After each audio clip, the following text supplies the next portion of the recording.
Olá, eu sou Leandro Cabido, jornalista e comentarista esportivo, e já convido vocês para deixarem o seu like, a se inscreverem no canal e, é claro, ativarem o sininho de notificações. Cara, queria falar de futebol brasileiro agora, só que não é futebol brasileiro, é falar de futebol internacional, falar de futebol na América do Sul, falar de coisas que estão acontecendo aqui no nosso continente. Eu já gostaria de pedir para vocês já deixarem um comentário de vocês sobre o que vocês querem ver aqui no Fala Cabido. Pode colocar qualquer coisa, quer que eu fale de Fórmula 1, NFL, futebol europeu, futebol nacional, Palmeiras, Flamengo, Atlético, Campeonato Brasileiro, Atlético Paranaense, Red Bull Bragantino, o que vocês quiserem, a gente fala aqui no Fala Cabido. E o vídeo de hoje é sobre as finais da Libertadores e também da Copa Sul-Americana. Sim, eu sei, eu vou tocar nesse assunto mais vezes, né? A final da Sul-Americana acontece no dia 20 de novembro, no Estádio Centenário, e a final da Copa Libertadores acontece no dia 27 de novembro, também no Estádio Centenário, em Montevidéu, no Uruguai. Bom, mas qual é de fato o assunto desse vídeo, né? Já que Leandro tá muito longe e tal. Então, eu quero falar da supremacia do futebol brasileiro em relação à América do Sul. E isso é importante a gente ressaltar, é importante a gente falar, é importante a gente explanar aqui, porque a distância está aumentando, tá? E isso não é arrogância, isso não é achar que nós somos melhores do que os outros. Talvez. Mas o problema que eu vejo é a diferença nos investimentos, né? De cara eu já posso falar pra vocês que o futebol brasileiro ele é de longe, e assim, é de longe o mais organizado da América do Sul. Mas de longe, de longe. Tá acontecendo o Campeonato Argentino agora, eu não sei nem quantos clubes são, qual que é o nome do campeonato, se é Diego Armando Maradona, se é torneio início, se é torneio final. Então, o Campeonato Argentino, já tô entrando no Campeonato Argentino aqui, porque me incomoda demais isso, e é um verdadeiro caos, né? Tivemos, inclusive, esse fim de semana o Superclássico, né, entre River e Boca Juniors, vencido pelo River, inclusive. Muita gente falando sobre o Boca e tal, né? Mas quem foi lá e venceu no Monumental foi o River Plate. Bom, voltando ao assunto do vídeo.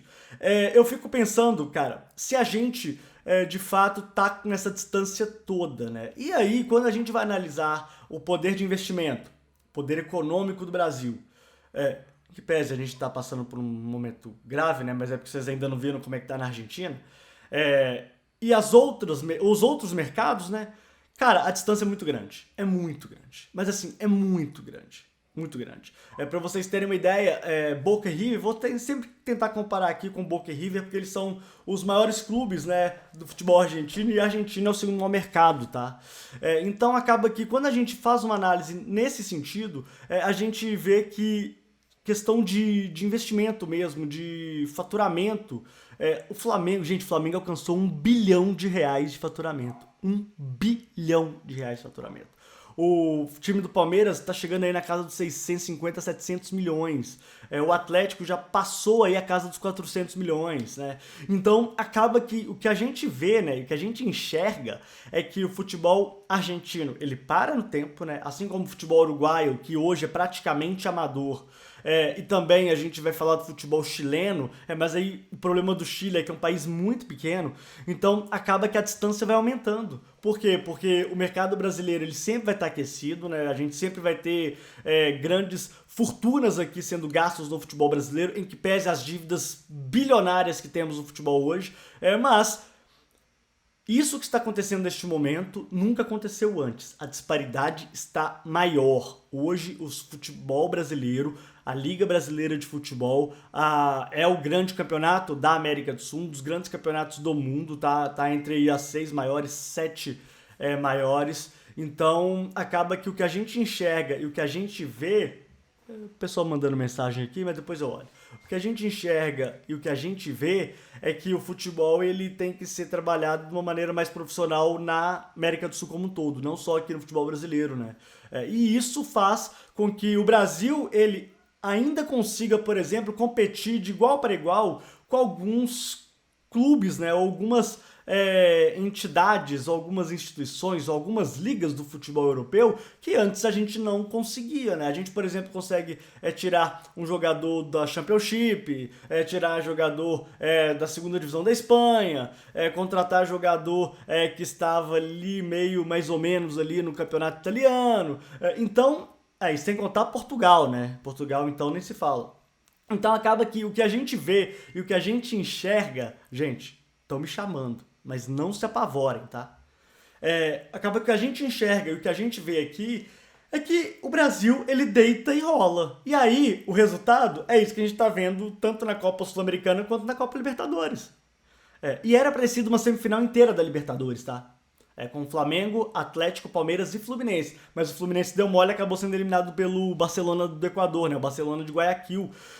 E na Copa Sul-Americana, o Red Bull Bragantino e o Atlético Paranaense sobraram nas semifinais. Sobraram nas semifinais e vão fazer a final. Né? Então temos aí, dos 4 maiores times do continente, 4 times brasileiros. Os dois que vão fazer a final da Sul-Americana e os dois vão fazer a final da Libertadores, né? E Palmeiras e Flamengo é um tiratema, né? De que ver quem fez o melhor trabalho, quem tá fazendo a melhor gestão, quem tá fazendo e desenvolvendo o melhor plano para o futebol. E é notável que a gente veja isso. A gente não via isso há muito tempo. Inclusive quando a gente teve até a final, né?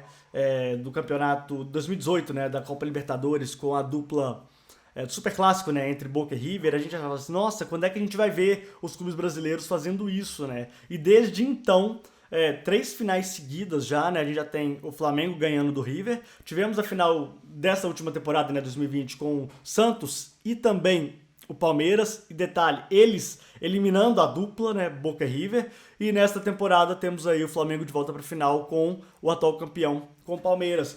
Então, para mim, a diferença econômica tá pesando, o Brasil consegue trazer grandes jogadores, né, a gente vê o Flamengo é uma seleção, o Hulk voltando ao futebol brasileiro, o Diego Costa desembarcando aqui no Atlético Mineiro, então a gente não consegue chegar a isso na Argentina, né. Eu tô citando a Argentina, gente, mas tem a Colômbia também que não consegue concorrer, o Equador não consegue concorrer, então é outro nível. O futebol brasileiro hoje está em outro patamar em relação à América do Sul e ao continente, tá? Nem o Campeonato Mexicano consegue concorrer hoje com o futebol brasileiro, em que pese, eu sei, vocês vão falar, o Tigres ganhou do Palmeiras, blá blá blá, cara, não interessa, tá? A diferença é muito grande, a diferença ainda é muito grande e obviamente tem a questão da mão de obra por se tratar de brasileiros, né? O brasileiro sabe jogar futebol, gente, né? Por mais que a gente ache que não, e às vezes a gente começa a falar mal demais, mas o brasileiro sabe jogar futebol, cara. O brasileiro, ele é um camarada, um ser humano, né? Uma nacionalidade de fato, uma persona que nasce com futebol. Né? Não tem jeito, né? Então o brasileiro sempre vai ter essa facilidade em desenvolver o jogo que, por exemplo, os mexicanos não têm. É claro, né? Isso vai acabando com o tempo, mas ainda existe, ainda é.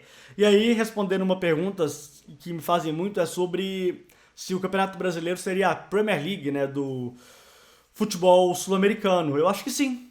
Sim, é o campeonato mais atrativo, é o campeonato mais visto, é o campeonato que envolve mais dinheiro, é o campeonato que dá as melhores premiações, em que pese que a Copa do Brasil dá mais.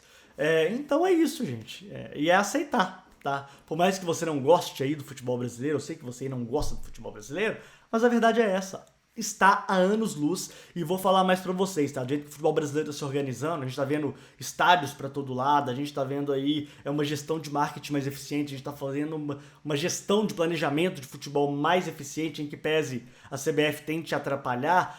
O que a gente enxerga hoje no futebol brasileiro é sim uma situação de organização que a gente não vê ou não via na América do Sul. E aí a gente tem que esperar para ver se esse predomínio vai ser de fato uma dinastia ou se a gente vai ver aí um equilíbrio maior se tratando do futebol argentino nos últimos anos. Lembrando, o Campeonato Brasileiro nesta temporada deve dar G9. Talvez teremos aí 9 clubes brasileiros na Libertadores 2022.